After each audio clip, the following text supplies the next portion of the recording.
Bonjour Emmanuel. Salut Henri. Alors, nous rentrons dans la période de Noël. Oui, nous rentrons dans une période qui est insupportable, qui est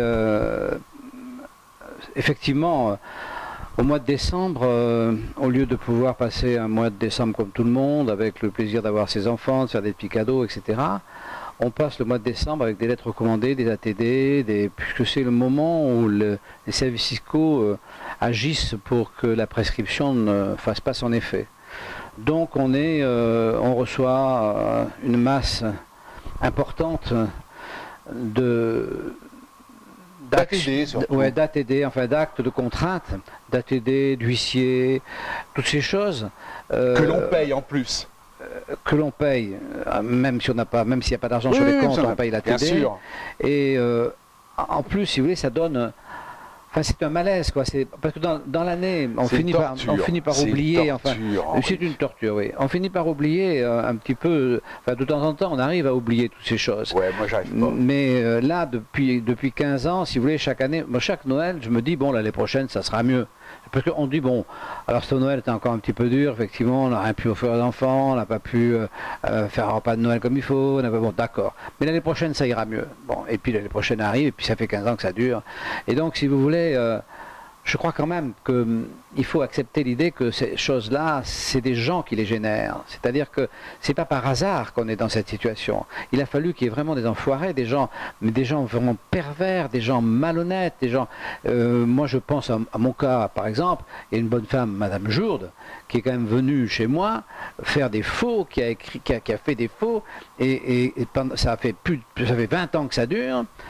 Tout le monde sait qu'elle a fait des faux. C'est-à-dire tout le système, tous ses chefs, tous les magistrats, enfin tout le monde sait que c'est des faux, puisqu'on finit avec un avis de la Cour de cassation qui dit que oui, tout ça c'est faux.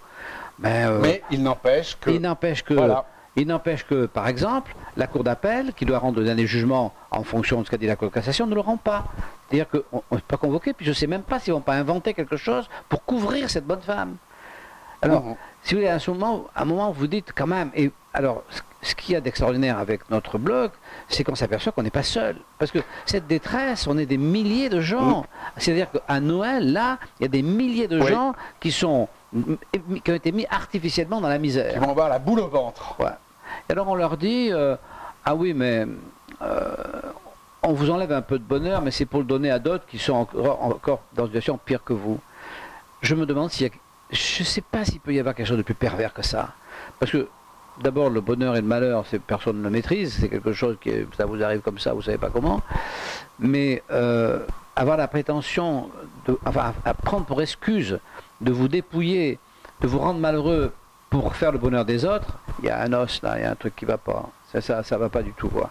Donc, si vous voulez, et ça va pas en s'arrangeant, je dirais même que ça dérange. En fait, finalement, c'est un État pilleur. Moi, un État pilleur a besoin de voltigeurs pilleurs. Moi, j'ai eu des pilleurs. Quand un type comme Martineau est venu chez moi, il n'a jamais avoué, il continue à me poursuivre, on lui a donné des primes, les tribunaux lui ont donné des primes, il me poursuit pour ses primes, ce qui est de l'argent de poche. Il a fait des procès par l'État, c'est l'État qui a payé, il a de l'argent de poche lui. Ce type est une crapule. Ce type et sait très bien comment il est venu. Il sait très bien qu'il est venu chez moi parce que c'est le directeur des services fiscaux de l'Hérault qui l'a envoyé pour me tuer, il le sait parfaitement. Il fait semblant d'être venu... Non, mais ils savent tous ce qu'ils sont. Ils savent tous qu'ils sont des tortionnaires. Non, mais à cette saison, j'y pense. Quand je pense à cette crapule de Garcia qui est venue ici et qui a été couvert par la magistrate du tribunal, couvert qui m'a empêché d'avoir la preuve du débat oral et contradictoire. Il m'a empêché, il a refusé que j'ai cette preuve, alors que je ne voulais pas le filmer lui, je voulais simplement la preuve. Il a refusé que je l'ai, il m'a foutu...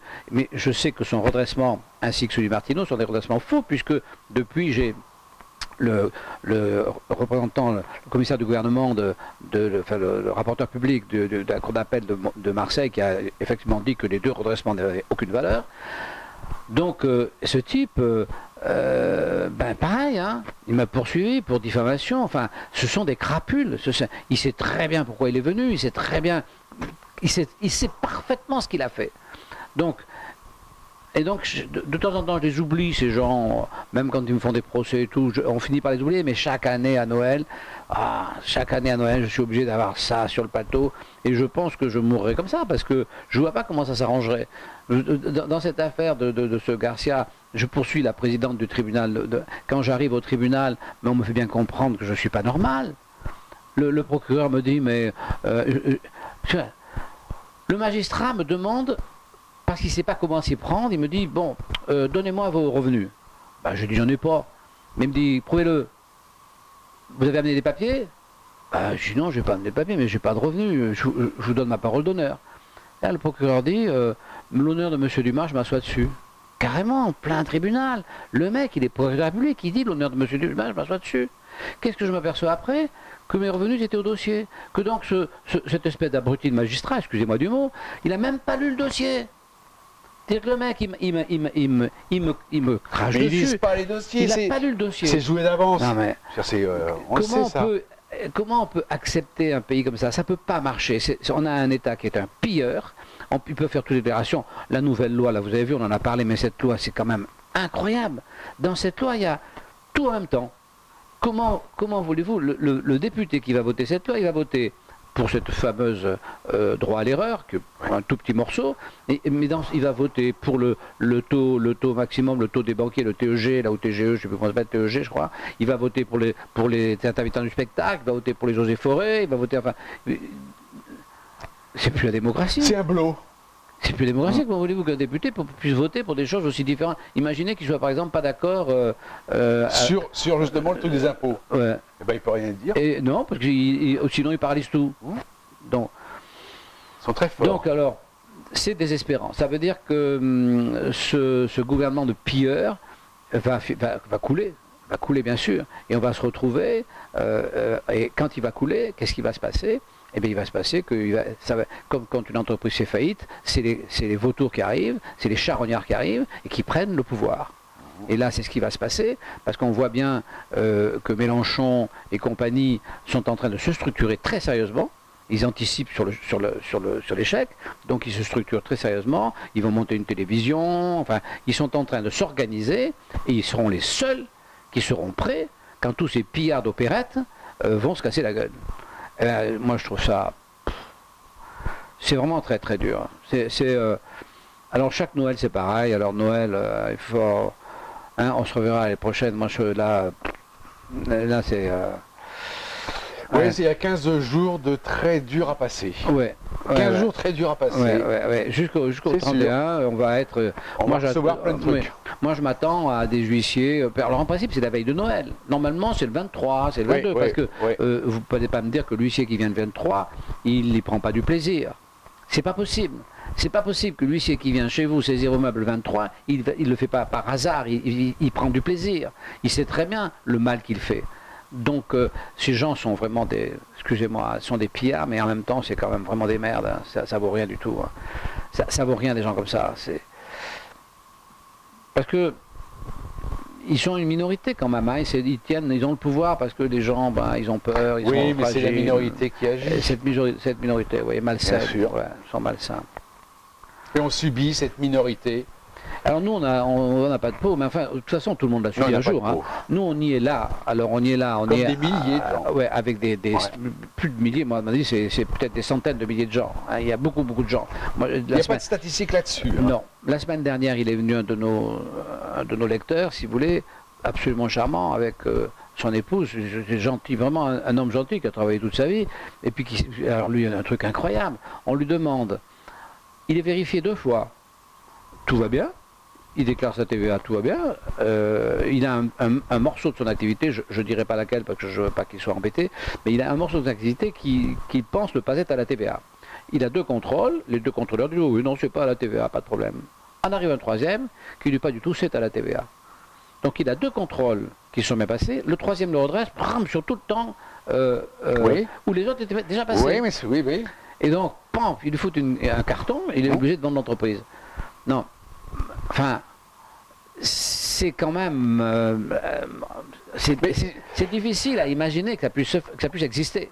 Oui, mais vous tombez, nous on le sait, vous tombez sur l'inspecteur qui a besoin de promotion ou qui a besoin de je ne sais quoi et qui donc, moi j'ai eu 3 contrôles fiscaux. Hein.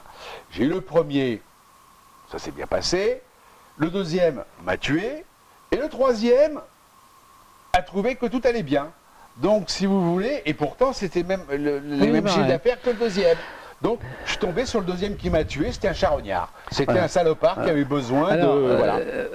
Ça peut aussi être tout simplement un imbécile qui comprend rien. Ah non, parce que ça devrait s'arrêter plus haut, alors que ça s'arrête pas. Ah non, alors voilà. Non, alors ça s'arrête pas après. Voilà. Ça, de toute façon, l'imbécile est couvert. Voilà. Ça, c'est une certitude. De toute façon, l'imbécile est couvert. Mais ça peut être un charognard, peut-être un vicieux, un sadique, mais ça peut être aussi un imbécile. Et c'est là que prend tout le sens ce que nous disons, c'est-à-dire qu'il ne peut pas y avoir de justice si entre celui qui fait l'enquête et celui qui donne la sanction, il n'y a pas au milieu un juge. C'est-à-dire qu'il faut qu'à un moment donné, il y ait place à la réflexion. C'est ce qu'on se tue à expliquer. Mais ce n'est pas nous qui l'avons inventé, c'est la Révolution française qui a lorsque les droits de l'homme ont été édités, les gens, ils en avaient bavé, hein, parce qu'avant, ils en avaient bavé quand même. Hein. Donc, ils ont dit, si on veut ne plus en baver, il faut qu'entre celui qui décide la sanction et la sanction elle-même, il faut entre celui qui recherche la faute et la sanction, il faut qu'il y ait un juge. Et dans une audience publique. Ça, c'est ce que a dit la Révolution française. Et qui a été précédé quand même d'une époque où les gens, ce qu'on appelle les gens qui ont fait les encyclopédies, ont vraiment réfléchi avec beaucoup d'intelligence, et ils réfléchissaient depuis des centaines d'années. Et donc, ils ont compris qu'il fallait que le magistrat soit à droit là. Il n'y a que avec le fisc que tout fonctionne bien sauf le fisc. Alors quand vous en parlez aux gens du fisc, vous dites mais non, mais c'est contrôlé a posteriori. Oui, c'est contrôlé a posteriori. Oui, vous savez, et on vous fait un coup de couteau, puis on dit on va contrôler a posteriori. Non, c'est pas a posteriori. Et a posteriori, on vous l'enfonce encore un peu plus. Non, donc c'est vraiment le problème. Il est des gens qui font, enfin des contrôleurs, mais que parmi les contrôleurs, il y a des gens pas très... il y en a beaucoup quand même. Oui, beaucoup. Ouais. Mais d'après les courriers qu'on reçoit et les témoignages... c'est pas complètement anormal. Si vous voulez, dès qu'il y a une force de coercition, si vous mettez pas des limites, s'il n'y a pas des magistrats à l'endroit où il faut, ça part en vrille, hein, c'est inévitable. Hein. Moi, je ne pense pas qu'on puisse faire jouer 2 équipes au football sans arbitre. Non, mais que ça parte en vrille, ça, on est bien d'accord. Le gros problème, c'est que ça perdure. Voilà, ça perdure. Les années passent, c'est toujours le même système qui est en plus exacerbé. C'est de plus en plus lourd, de plus en plus contraignant, de plus en plus assassin, le système. Hein. Et alors là, vous avez totalitaire. Et non, mais alors là, vous avez complètement raison, et vous mettez le doigt dessus, parce que à chaque fois qu'il arrive un nouveau président, soi-disant, il fait, soi-disant, une loi pour arranger les rapports. Ça aille mieux. Et elle n'existe pas, cette loi. Parce que la loi, la seule qu'il y aurait à faire, c'est qu'il y ait un magistrat. Ils veulent pas. Ils le font pas. Non. Parce qu'ils ont la nécessité de ce pillage. Parce que s'il y avait un magistrat qui fasse son travail honnêtement, il y aurait 90% des redressements sont infondés. Mais vraiment la méthode du fisc, c'est la méthode, vous savez, qu'on trouve toujours amusante. Bat ta femme si...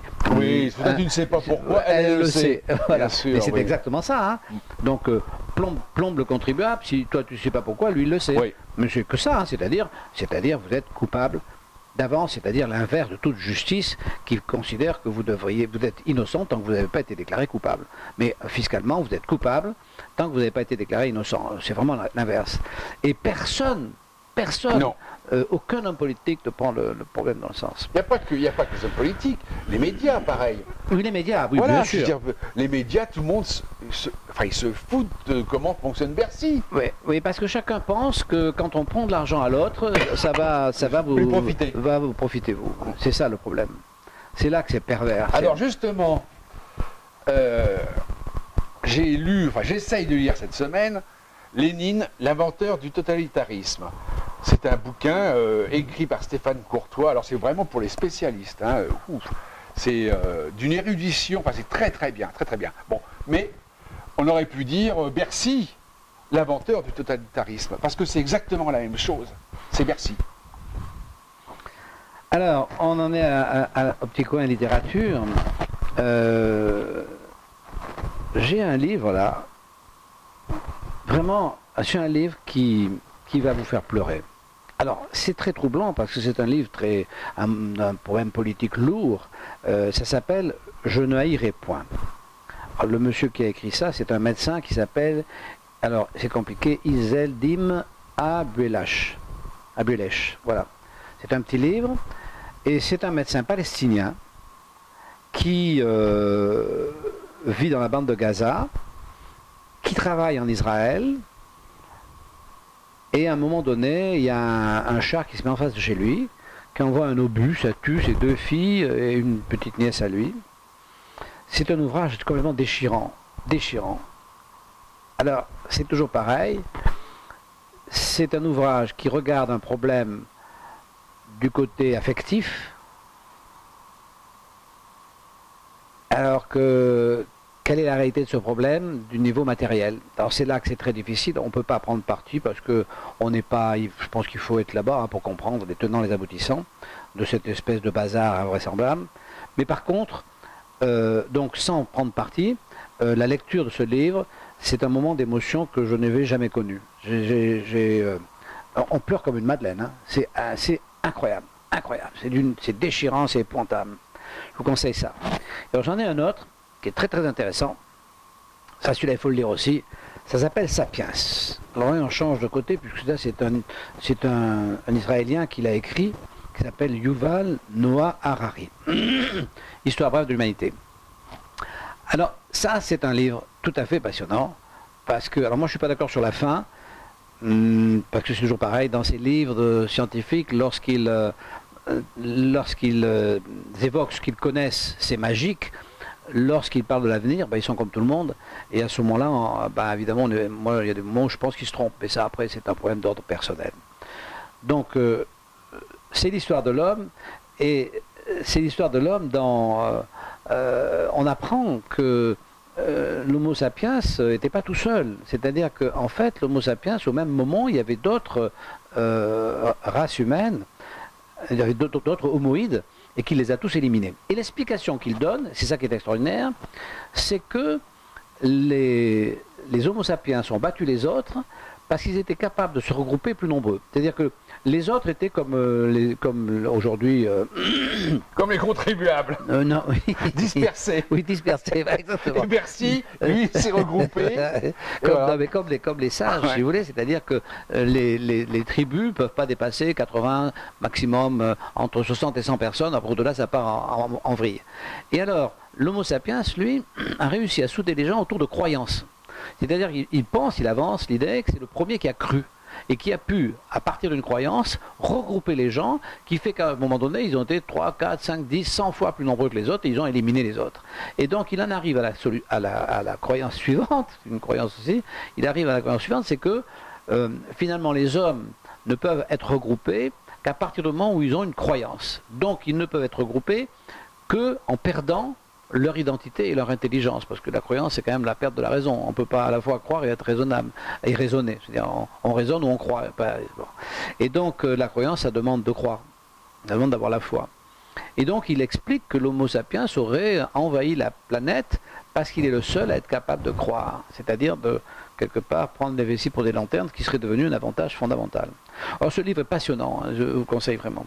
Voilà, bon, alors nous, vous ne nous souhaitez pas bon Noël, parce que ça c'est plié. On se reverra sans doute pas avant les prochaines, parce que moi je ne suis pas d'humeur à... Là je vais rentrer dans le tunnel, là, hein, le tunnel de Noël. L'hibernation. Oui, le tunnel de Noël, je vais essayer de